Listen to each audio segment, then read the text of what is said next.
साथ मैं निवेदन करता हूँ आदरणीय आपके नेताजी से कि आप आए और सविस्तार अपनी बातों को रखें। जय हिंद, जय भारत, जय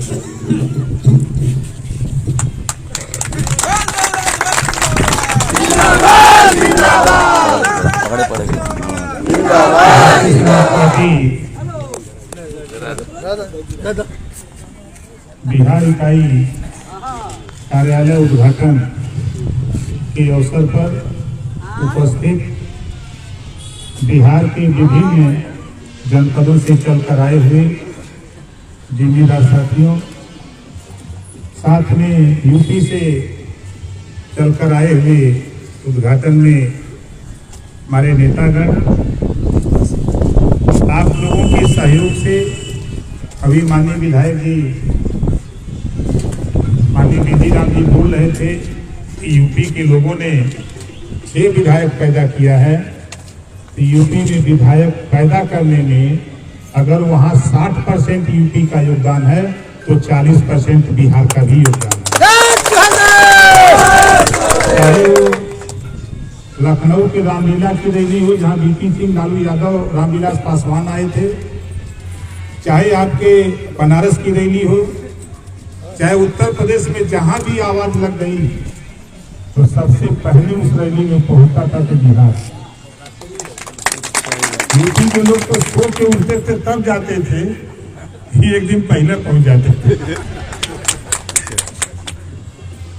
ये जागरूक बिहार है। राजा के लक्षण परिलक्षित होते हैं। अब वो टाइम दिख रहा है। जो लड़ाई बिहार में शुरू हुई है अभी किसी को पता नहीं है।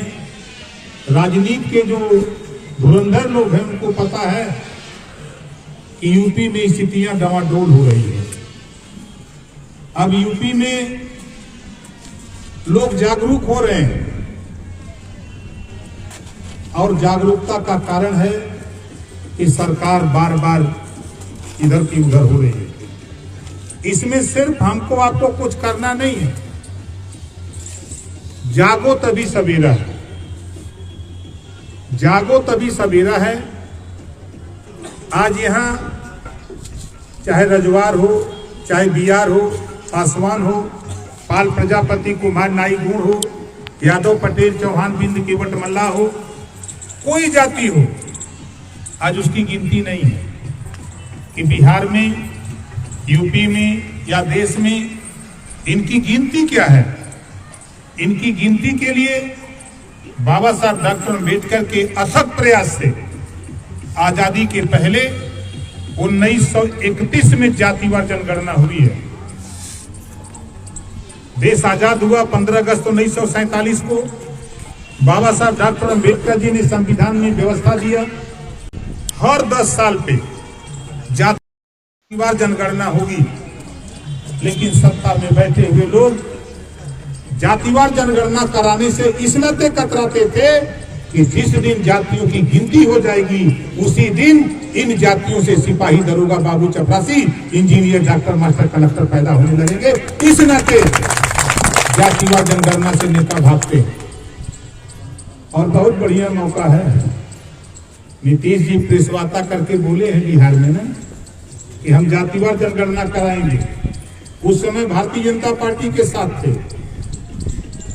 अब गठबंधन टूटा, अब तो जदयू और आरजेडी का गठबंधन से सरकार बनी। अब 27 तारीख को बता देना है कि है भैया मुख्यमंत्री जी, वादा किए हो तो वादा पूरा करो वरना कुर्सी खाली करो। गलत मैं नहीं कह रहा हूं। हम लोग 20 साल से लौटा रहे हैं कि देश में 2 तरह की शिक्षा है। अमीर का बेटा अलग, गरीब का बेटा अलग। अब वहीं जब कोई इंटरव्यू देने के लिए या कोई नौकरी के लिए वांट निकलता है तो परीक्षा के लिए पेपर एक आता है। अमीर तो पास हो जाता है, गरीब फेल हो जाता है। इस नाते एक समान शिक्षा, जो पाठ्यक्रम, जो पढ़ाई अमीर के बेटा बेटी को होती है वही पढ़ाई गरीब के बेटा बेटी को सरकारी स्कूल में लागू करो। आप अगर पिछड़ों का हित चाहते हो, बहुत दुहाई दी है पिछड़ों की, बात पिछड़ों की करते हो तो इनके लिए सोचो, वंचित, पिछड़ा, दलित, अल्पसंख्यक, इनके विषय में सोचो। नहीं तो ये सोच लो कि अभी तो यूपी परेशान है, भारतीय समाज पार्टी से यूपी परेशान है।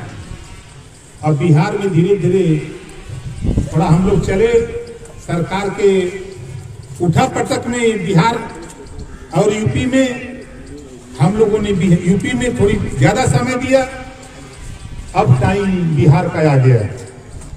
और आपको ताकत देने के लिए जब मैं लखनऊ बोलता हूं तो बिहार भी सुनता है, बंगाल सुनता है, झारखंड, छत्तीसगढ़, उत्तराखंड सुनता है, महाराष्ट्र सुनता है, पूरा देश सुनता है। आप बताओ, जब सदन में हम बोलते हैं या प्रेस के सामने बोलते हैं तब पूरा देश सुनता है कि नहीं सुनता है? आप लोगों को भी सुनाई देता होगा, सुनाई देता है। बाबा साहब डॉक्टर अम्बेडकर जी ने जो बात कही है, हक के लिए लड़ो, किसी के पीछे नहीं, हक के लिए लड़ो।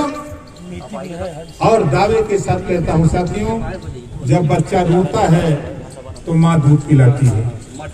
अभी तक ये गरीब, कमजोर, वंचित, इनको पता नहीं कि बाबा साहब डॉक्टर अम्बेडकर जी ने हमको जो वोट का पावर दिया है, इस वोट के पावर में वो ताकत है, इसी वोट के बल पर आप अपना रास्ता बनवा सकते हो, अपना नाली पुलिया खरंजा बनवा सकते हो। इसी वोट के बल पर अपने बेटा बेटी को अच्छी शिक्षा दिला सकते हो, अपने बेटा बेटी को पढ़ा लिखा कर सिपाही, दरोगा, बाबू, चपरासी, कलेक्टर बना सकते हो।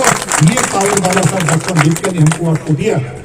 लेकिन इस पावर को चालाक लोग, कोई दारू पिला के ले लेता है, कोई मुर्गा खिला के ले लेता है, तो कोई हमको 100, 200, 500 रुपया दे के ले लेता है।